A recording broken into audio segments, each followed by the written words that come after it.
letter in particular has led to the construction of this, the largest, longest, tallest, widest, grandest ocean liner, the Queen Mary 2.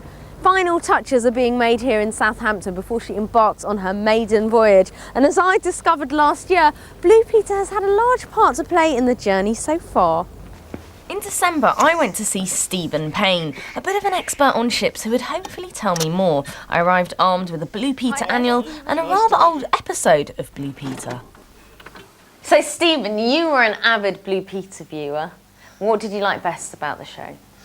Well, when I was 7 years old, I saw Chris and Valerie go on the Queen Elizabeth, and that really captured my imagination. This is the Queen Elizabeth.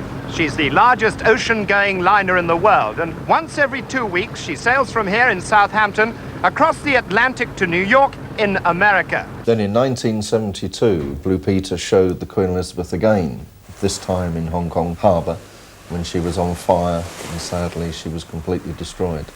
During work to transform the ship into a floating university, fires had broken out on board. That's a tragic end to a ship that was once the pride of the Cunard fleet. In the annual of that year, we did a double-page spread on the Queen Elizabeth ship, and it just happens. Oh, you have it. In true This Is Your Lifestyle. Yes, there we go.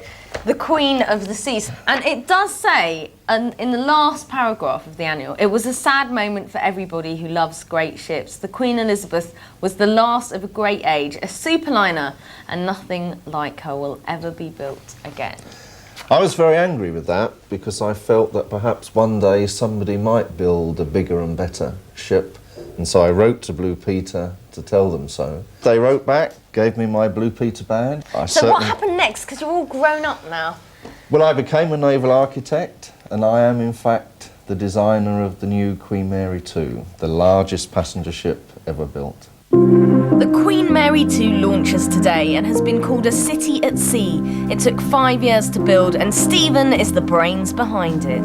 She's the world's longest, widest, tallest passenger ship ever built. She's vast. Absolutely awesome. And you can see on this plan here, this is one of the restaurant decks. Look, even this plan is really long. It doesn't fit on the table. We have a winter garden where we have afternoon tea. Oh, lovely. And here are some of the passenger cabin decks. And you see each one of these boxes is a passenger cabin with the balconies, and there's still an enormous amount of work to be done. Right. So I wondered whether or not you'd like to come and help us finish the ship. I'd love to. The Queen Mary 2 was built in Saint-Nazaire in France, where I went last year to join the 20,000 workers that have been involved in building her. She's cost an amazing £550 million to make. Whoa, I hadn't realised how massive she is in the flesh. She's absolutely huge. And at a mind-boggling 150,000 tonnes, she's a bit on the heavy side. I couldn't wait to have a look inside. And we're in Welcome Aboard. It's very hazardous. I have to watch where I tread. There's wires everywhere. You can see that it's still very much a work in progress. Lots of tape everywhere, hard boards. These are actually tables. People will be dining at those. People on ladders. Bonjour, bonjour. Ça va? Très bien. Si? Très bien. Oui, très bien. But the Queen Mary 2 is far more than just corridors and cabins. This is one of the 5 swimming pools on board. And this theatre seats over 1,000 people. The impressive grand lobby is a massive 6 decks high. And if you fancy catching a movie or want to do a spot of stargazing, there's a cinema which doubles as a planetarium. Eventually, I found my way to the single most important chair in the whole ship and met the captain, Ron Warwick. You can use it. Ah, thank you. Wow, it's like being in Star Trek. So do you know what all these lights and controls do? Yes, these are all various controls for controlling the manoeuvrability of the ship. Gosh, there's so many. And how do you steer? Well, we use this steering wheel here sometimes, or you can turn these levers here to steer the ship. And how fast can it go? The fastest speed we've gone on the trials was 30 knots. How much is that? In miles per hour? About 34 and a bit. 34 miles That's an hour. quite a lot. It's Is the it? fastest ship in the world. Well, I will leave you to it. Thank you for showing me around. You're welcome. If this ship was going to be ready in time, I'd better knuckle down to some hard work. So, Connie, before the first voyage, we have to make sure everything's working correctly. All the taps, all the lights. This is one of the duplex cabins, and I think it's the best place to start checking everything. Okay. Have fun. See you later.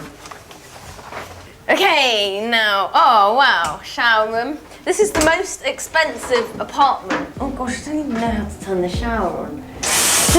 Like that. Oh no. I worked that out, I'm drenched. DJ, toilet. This was a very important job. Every single one of the 1,300 cabins has to be in full working order when the Queen Mary II set sail for the very first time. Oh, I fancy that.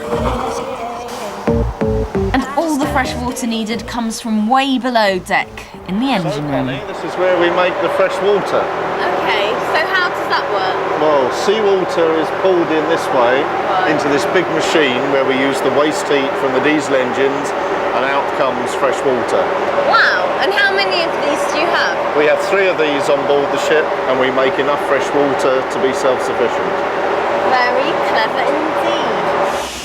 Although a lot more work still needed to be done, the Queen Mary II was sure to be the most luxurious ocean liner afloat. Under crystal chandeliers, thousands of people in black tie and ball gowns will sip their cocktails and dance into the night.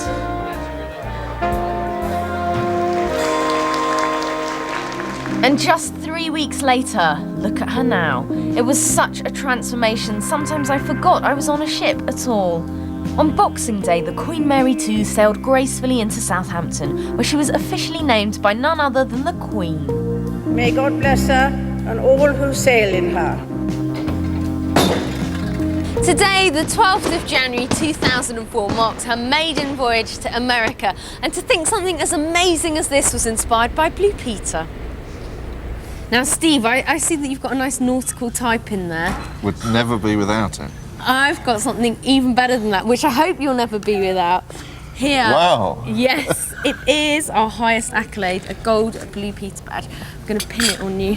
Well, that's marvellous. Bet you didn't think you'd get this as a young child writing into the I show. certainly didn't. Congratulations. Thank you very much indeed.